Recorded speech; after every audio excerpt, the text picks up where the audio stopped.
இவங்க வந்து பிடெக் முடிச்சுட்டு பெங்களூரில் அமேசான் கம்பெனியில் வந்து கிட்டத்தட்ட 5 வருடங்களாக ஒர்க் பண்ணிகிட்ருக்காங்க. நேற்று நடந்த துயர சம்பவத்தில் இவங்களும் அந்த கூட்டத்தில் மாட்டி உயிரிழந்துட்டாங்க கேட்டது எங்களுக்கு வந்து பயங்கர அதிர்ச்சியாக இருக்குது. இவங்க வந்து வஉ சிதம்பரனாருடைய பேத்தி முறையும் ஆகுது.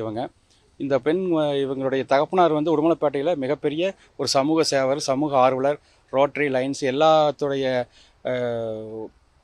பணிகள்லையும் வந்து இவர் முன்னிலையில் இருப்பார்.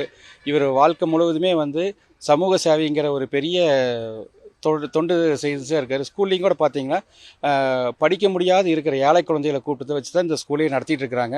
எப்படின்னா மற்ற ஸ்கூலில் வந்து கைவிட்டவங்க, அவங்களால படிக்க முடியாதவங்களை எடுத்து தான் இந்த ஸ்கூலையும் இவர் நடத்திட்டு இருக்காரு. காசு பணத்துக்காக இவர் செய்யாமல் சமூக சேவைக்காக இது பண்ணிகிட்டு இருக்காரு. இப்படி ஒரு நல்ல மனிதருடைய மகள் வந்து இந்த மாதிரி இறந்துட்டாங்க அப்படிங்கிறது ஒரு ஏற்றுக்கொள்ள முடியாத மன வலியை கொடுக்குது. உடுமலைக்கு வந்து இது மிகப்பெரிய ஒரு பேரிழப்பு. அந்த பெண்ணும் பார்த்தீங்கன்னா தன்னுடைய சம்பாதிக்கக்கூடிய பணத்தில் இந்த பள்ளிக்கான செலவுகளையும் அந்த பொண்ணு தான் எடுத்து செஞ்சுக்கிட்டு இருக்கிறாங்க. அப்படி இவ்வளோ ஒரு மிக நல்ல ஒரு குடும்பத்தில் இப்படி ஒரு பேரிழப்பாங்கிறது இந்த ஏரியா மக்கள் எல்லாத்தையுமே சோகத்தில் அழுத்தி இருக்குது. பெங்களூர்லேருந்து ஃபோன் கால் வந்தது எங்களுக்கு. எங்களுடைய தாளாளர் மூர்த்தி ஐயா அவர்களுடைய செல்ஃபோனுக்கு கால் வந்து இந்த மாதிரி உங்களுடைய பொண்ணு கூட்ட நெரிசலில் ஆர்சிபியினுடைய விழா இதில் வந்து கூட்ட நெரிசலில் வந்து சிக்கி சீரியஸாக இருக்குதுன்னு சொல்லி ஃபோன் வந்தது. உடனே கிளம்பி எல்லாருமே அனுப்பிச்சி விட்டு போட்டு நேற்று நைட் ஒரு 10 மணி வரைக்கும் பார்த்தீங்கன்னா அவ இறந்துட்டாங்கன்னு தகவல் வந்தது.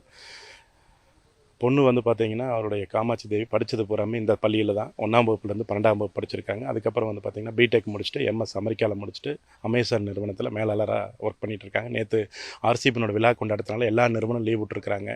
அந்த லீவ் விட்டதுனால கிட்டத்தட்ட ஒரு 40,000 பேர் அமரக்கூடிய அந்த சின்னசாமி திடலில் 2 லட்சம் 3 லட்சம் பேர் ஒரே நேரத்தில் போனனால இது சின்ன பொண்ணுனால தவிர்க்க முடியாமல் கூட்டத்தில் அந்த நெரிசி மரணம் அடைகிற சூழ்நிலை ஆகிப்போச்சுங்க.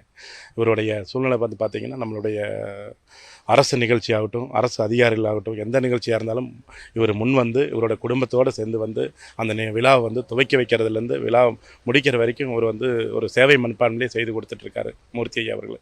அவருடைய குடும்பத்துக்கு இப்படி ஒரு துயரமான ஒரு நிகழ்வு நடந்தது எங்களுக்கு ரொம்ப வருத்தமாக இருக்குது.